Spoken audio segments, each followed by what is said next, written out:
Imagine you're a superhero and a new mission is announced. What do you think take on would mean in that context? Does it mean to accept or start the mission? Exactly, Sarah. The phrasal verb take on means to accept a challenge, responsibility, or task. Just like a superhero accepting a mission, you're ready to face what's ahead. So, if my mom asks me to help with chores, and I agree, I'm taking on those chores? Yes, that's a perfect example. When you decide to help with chores, you're taking on those responsibilities. Are there other situations where take on is used? Certainly. If a company hires new staff, they're taking on employees. Or if a sports team challenges another, they're taking on their competitors. That makes sense. Take on seems pretty flexible.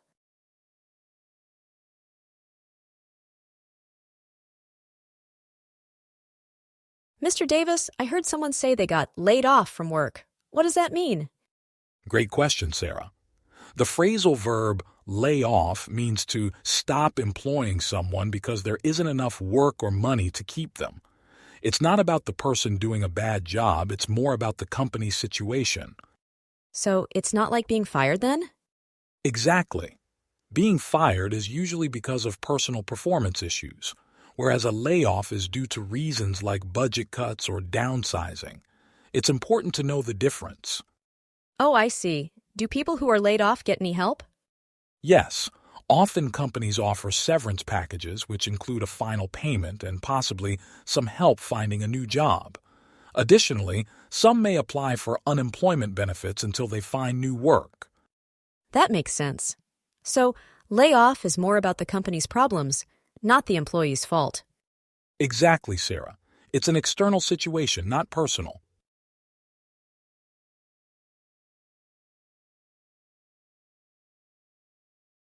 Did you know, Aria, that before airplanes take off, pilots have a checklist they need to go over? Really? What does go over mean? Good question. Go over means to look at something carefully to check or review it. So, like when I check my homework before I finish it? Exactly. You go over your homework to make sure everything is correct. Can I go over things with my friends too? Yes, you can go over plans or details with friends. It's just making sure everyone understands and agrees. I see. And does go over mean the same for books or notes? Yes, you can go over notes or chapters to understand them better. It's like reviewing or studying. That makes sense. So before a test, I should go over my notes. Right. It's a great way to prepare and feel ready. Thanks, George. Now I understand what go over means.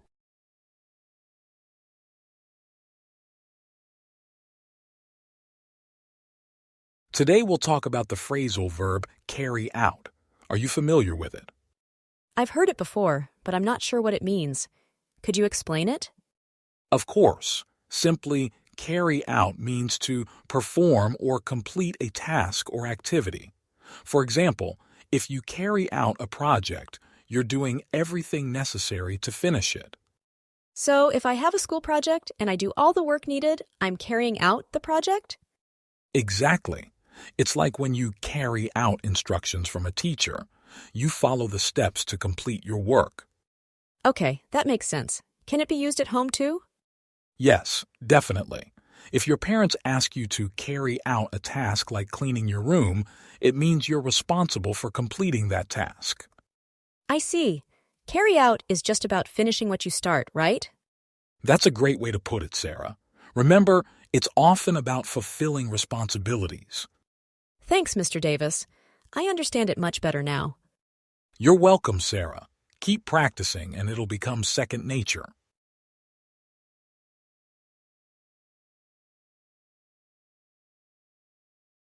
Hey, Aria, did you know that sometimes when a company wants to build a new office, they draw up a plan first?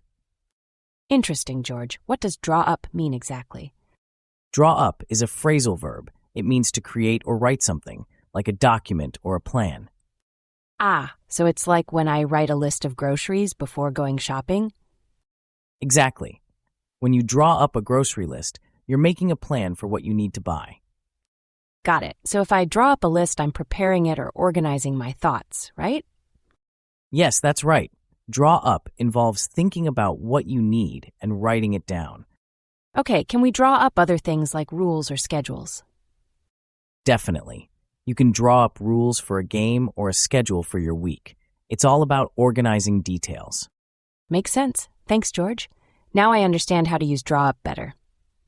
You're welcome, Aria.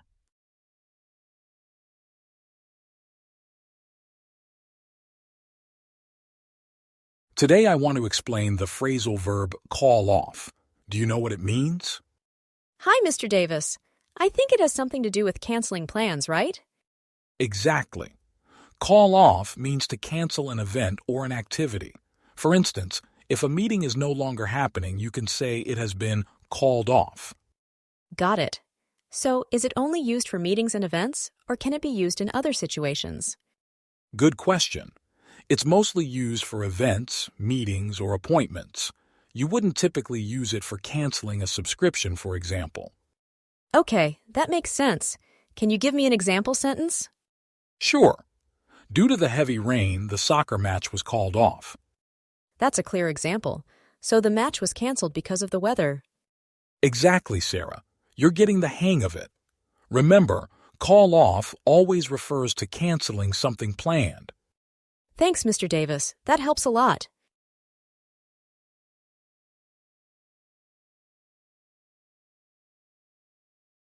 Hi, Sarah. Today we're going to talk about the phrasal verb fill in. Do you know what it means? I've heard it before, but I'm not sure what it means exactly. Can you explain? Of course. Fill in often means to complete something by adding information. Think of it like filling in a blank space with words or details. Oh, like filling in a form? Exactly, Sarah. When you fill in a form, you're providing the necessary information for each section. Are there other ways to use fill in? Yes, there are. It can also mean substituting for someone. For example, if a teacher is absent, another teacher might fill in for them. So fill in can mean adding information or replacing someone? That's right. It's useful in both situations. Remember, context will help you understand which meaning applies. Thanks, Mr. Davis. That makes it much clearer. You're welcome, Sarah. I'm glad you understand it now. Keep practicing.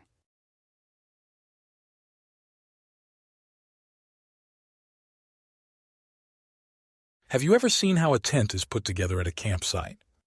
Yes, I have. You have to assemble all the parts, right? Exactly. That's a great way to think about the phrasal verb set up. It means to arrange or prepare something so it is ready for use. So, does setup only apply to tents? Not at all. You can set up lots of things. For example, you might set up a game board before you play or set up a new phone by installing apps. Got it. So it's like organizing things to make them ready? Yes, precisely. It's about making sure everything is in place. Try to think of another example where you might use set up. What about setting up a meeting? Perfect. Setting up a meeting involves arranging a time and place and making sure people know the details. This makes it much clearer, Mr. Davis. Thanks.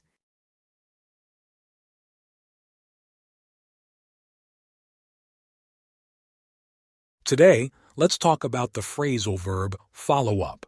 Do you know what it means? Not really. Can you explain it in simple words? Absolutely. Follow up means to check on something or someone after an initial interaction or event to see what has happened since. So, is it like asking someone about the results after a meeting? Exactly. For example, if you had a doctor's appointment and they did some tests, you might follow up to find out the results. Oh, I get it now. It's like making sure everything went as planned? Yes, that's a good way to think of it. You follow up to ensure everything is going well or to learn about any changes. Thanks, Mr. Davis. That makes it much clearer. You're welcome, Sarah. Remember, follow up helps you stay informed about ongoing situations. Keep practicing.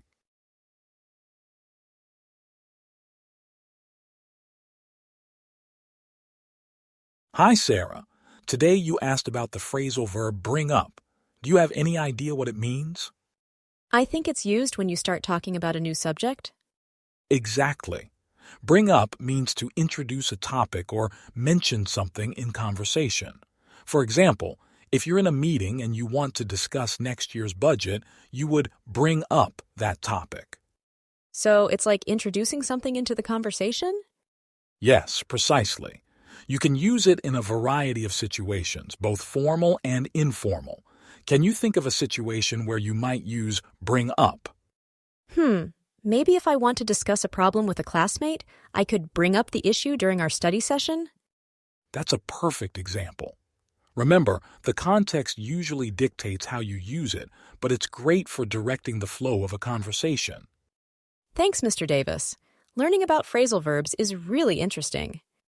You're welcome, Sarah. Keep practicing and you'll master them in no time.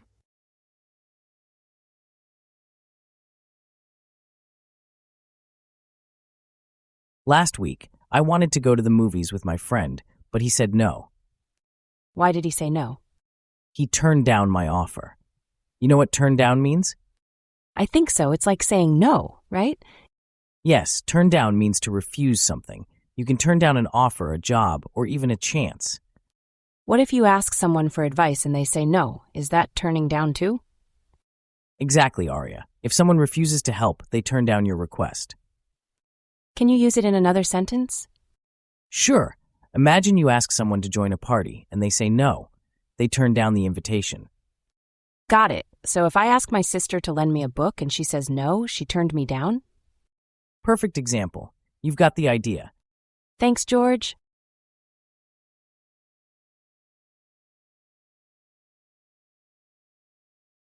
Hey, George, did you know some animals in the wild can mimic sounds? Like parrots.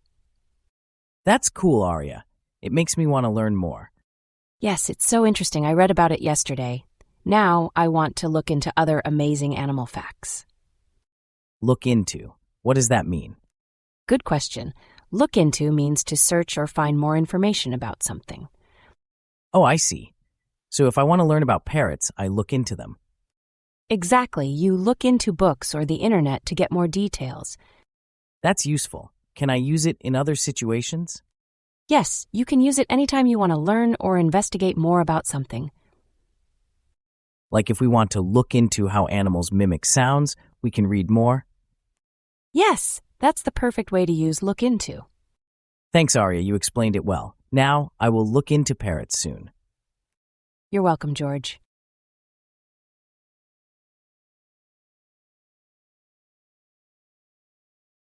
I was reading a story about a company getting a new boss, and it said the new manager took over. What does take over really mean? Great question, Sarah.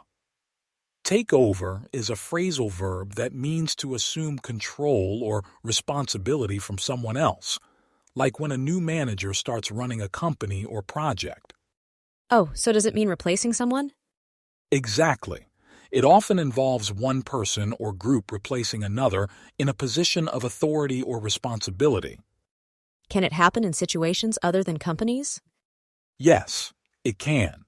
For example, in sports, if a player is injured, a substitute might take over their position. Or in a play, an understudy takes over if the main actor can't perform. Is takeover always about people? Not always.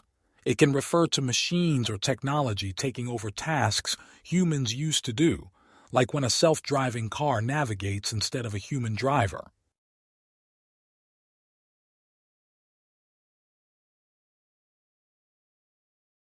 Do you know what the phrasal verb back out of means?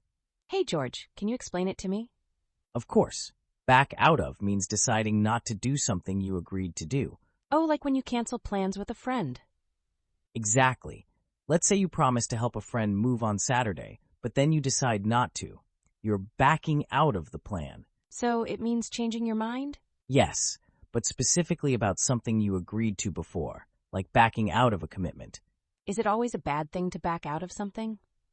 Not always, but it can be disappointing if someone's counting on you. I see. What if there's a good reason, like being sick? Then it's more understandable. It's best to explain why you can't follow through.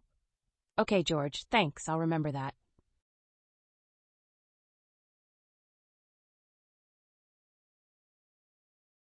Hi, Sarah. Today, you wanted to learn about the phrasal verb break down. Do you have any idea what it means? Not really. I think I've heard it used in different ways, though. You're right. It does have multiple meanings. Let's start with one way it's used. When a machine stops working, we say it breaks down. Oh, like when my dad's car suddenly stopped on the road? He said it broke down. Exactly. Now, it can also refer to when someone loses emotional control and starts crying. Have you heard it used that way? Yes, I think I saw it in a movie. The main character broke down after some bad news. That's a perfect example. Lastly, break down can mean to analyze something by dividing it into smaller parts. Like breaking down a difficult math problem to understand it better? Precisely. So, break down is versatile and useful in different contexts. Keep practicing and it'll become second nature to you. Thanks, Mr. Davis. That really helps.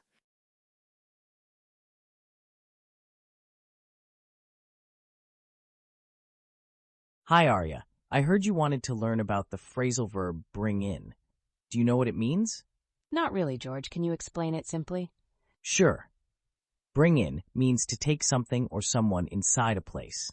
Like when you bring in groceries from the car to the kitchen. Oh, I see. So it's like moving things from one place to another place inside? Exactly. It can also mean to invite someone into a group or situation. For example, if your teacher brings in a guest speaker to talk to your class. That makes sense. So it's about involving someone or something new? Yes, that's right. Sometimes people use bring in to talk about earning money. Like a new job can bring in more money than the old one. Thanks, George. I get it now. Bring in has a few meanings, but is always about moving or involving. You've got it, Arya. Just remember those simple ideas, and you'll use it perfectly.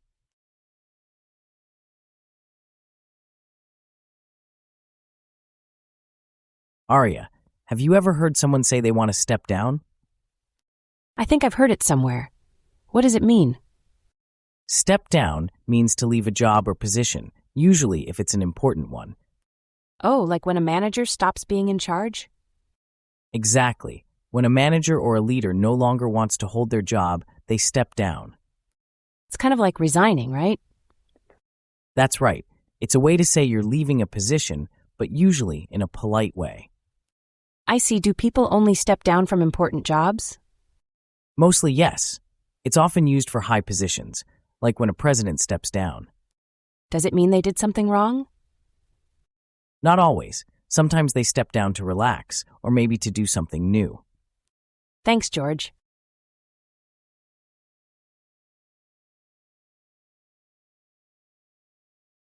Let's talk about the phrasal verb workout. Do you know what it means? I think it has something to do with exercising, right? That's one common use. Work out often means to exercise, like heading to the gym or going for a run. Is there another meaning? Yes, indeed. It can also mean to solve a problem or plan something. For example, you can work out a math problem. Like figuring things out? Exactly. Additionally, work out can mean to have a successful result. For example, if you try a new recipe and it tastes good, you might say, "It worked out well." So it has several uses depending on the context? Precisely. It's versatile. Remembering the context will help you use it correctly.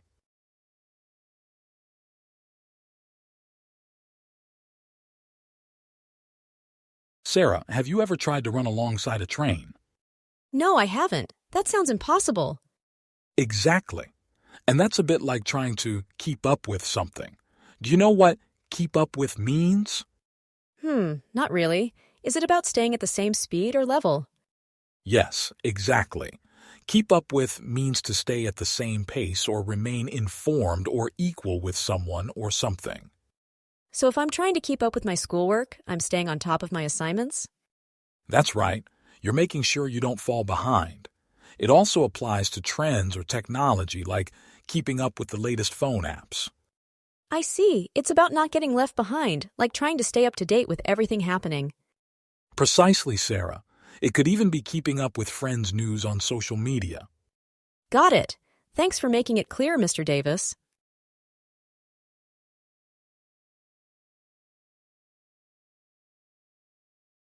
Imagine you're about to make a big decision. What should you do next? I guess I'd talk to someone I trust. Why?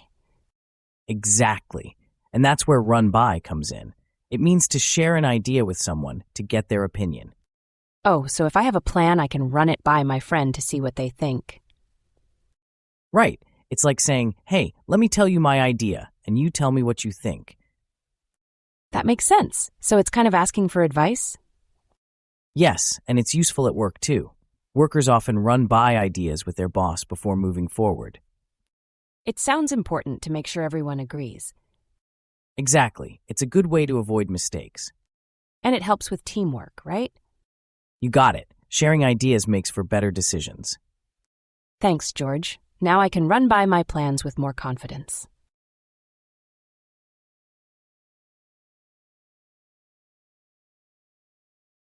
Mr. Davis, what does the phrasal verb hold off mean? Great question, Sarah. Hold off means to wait before doing something or to delay an action. So it's like when I decide to wait before eating my dessert? Exactly.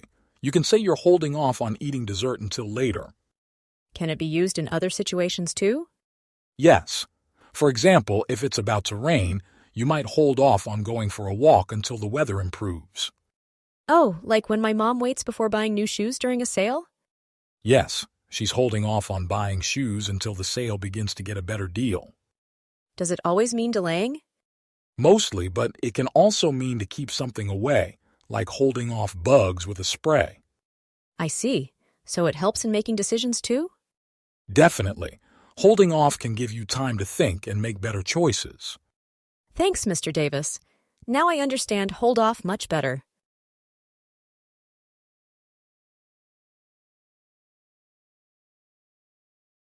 Sarah, do you remember when you needed help with your math homework last week? How did you find help? Oh, yes. I asked my friend Emma for some assistance. Exactly, Sarah. You reached out to Emma. Do you know what reach out means in that context? Not really. Is it just asking for help? Not just that. Reach out means to make contact with someone, usually for support, help, or to communicate. It's like extending your hand to connect with someone. Oh, I see. So it's like reaching out to someone when you need something or want to talk. Precisely. You can reach out to people for advice or even just to say hello or share news. So if I call my grandma to check on her, I'm reaching out? Yes, that's a perfect example. It's about making a connection. Got it. Thanks, Mr. Davis.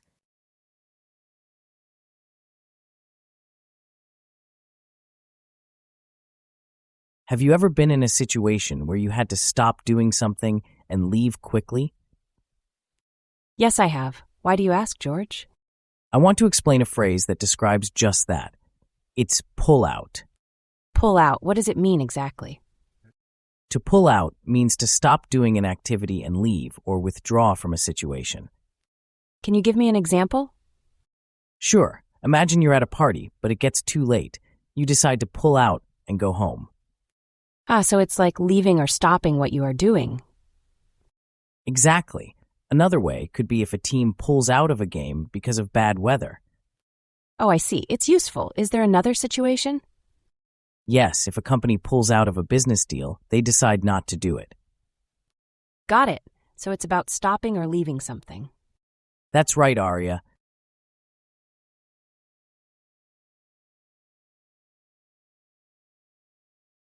Hey, Aria, did you know that the first traffic light was installed in London in 1868? It was manually operated. That's interesting. So how does this relate to our lesson today? Good question. Today, we're talking about the phrasal verb, go ahead. Imagine you're at a traffic light. When it turns green, it tells you to go ahead and keep moving.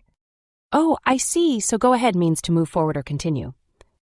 Exactly. It's like giving someone permission to start or continue something. For example, if you're waiting for your turn to speak, someone might say, go ahead, meaning you can start talking. That makes sense. Can it also mean starting a project? Yes. If you're ready to begin, someone might say, go ahead with the project, meaning you have the approval to start. Thanks, George. Now I understand how go ahead is used in daily life. You're welcome, Aria. It's a handy phrase to know.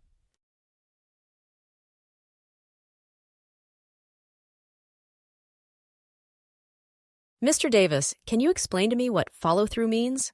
I find phrasal verbs a bit confusing. Of course, Sarah. Follow through is a great phrasal verb to know. It means to finish what you start or to keep going until you've completed something. Oh, like when you start a project and make sure it's done? Exactly. Imagine you start painting a picture. To follow through, you keep working on it until the entire painting is complete, not just halfway. I see. So, if someone follows through with a promise, they make sure to do what they said they would? That's correct. It's about being reliable and seeing things through to the end. And it's used outside of promises, right? Like in sports? Definitely.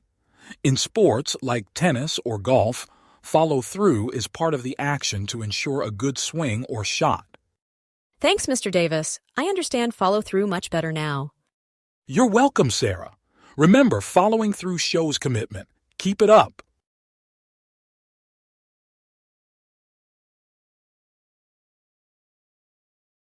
Mr. Davis, I keep hearing the phrase hand in at school. What does it mean? Great question, Sarah. Hand in is a phrasal verb used when you give something to someone in authority, like a teacher, usually an assignment or document. So, if I finish my homework, I hand it in to the teacher? Exactly. When you complete an assignment, you hand it in by giving it to your teacher for review. It's like delivering your work to show you finished it. Is it only for schoolwork? Mostly for tasks or documents, not just for school. For example, employees might hand in a report to their boss. Anytime you submit something official, you can use hand in. Makes sense. Can I say hand over instead? Good question. Handover is similar but often used for transferring control or possession, not formally submitting something like hand in. Got it. Thanks for clearing that up, Mr. Davis. You're welcome, Sarah. Keep asking questions whenever you're curious.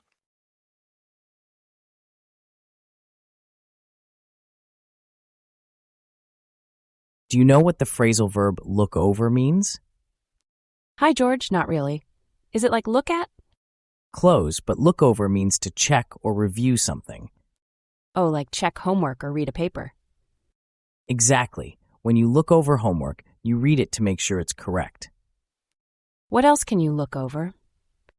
You can look over a plan to see if everything is okay, or look over a letter before sending it. So it's all about checking and making sure things are right? Yes, that's right. It's about seeing if everything is good and in order. Can you look over a book? Not exactly. You look over for quick checking. Reading a book is more detailed. I understand now. It's for fast checking like before a test or meeting. Perfect, you got it. Look over is very useful. Thanks, George. I'll try to use it with my homework. Great idea, Arya.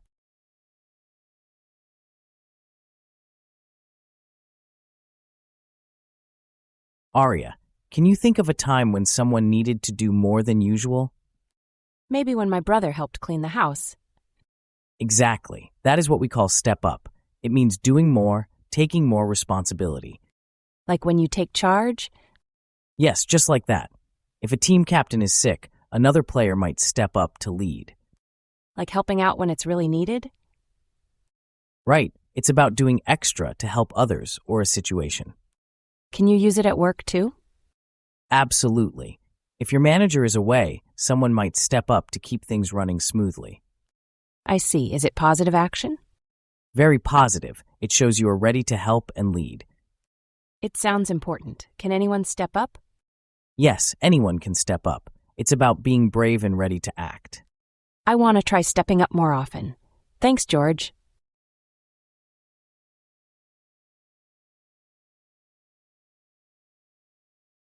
Sarah, have you ever gone to a store and forgotten what you needed to buy? Oh, yes. That happens to me all the time. I always forget something important. That's a common problem. Here's where the phrasal verb note down can help you. Do you know what it means? Not really. Note down means to write something quickly so you remember it later. It's like making a list of things you need to do or buy. So I should note down my shopping list before going to the store? Exactly. By noting down your list, you'll have everything you need and won't forget anything important. That sounds helpful. So it's just like taking notes in class? Precisely. When you note down important points from a lesson, you're making sure you remember them for later use. Thanks, Mr. Davis. I'll start noting things down more often.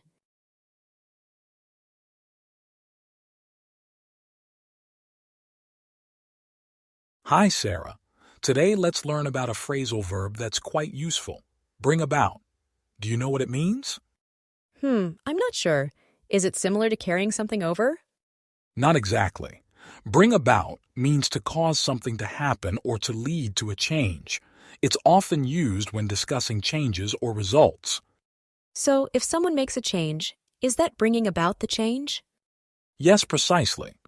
For example, you could say, the new policy brought about significant improvements in the company. Oh, I get it. So it's like being the reason behind a result? Exactly, Sarah.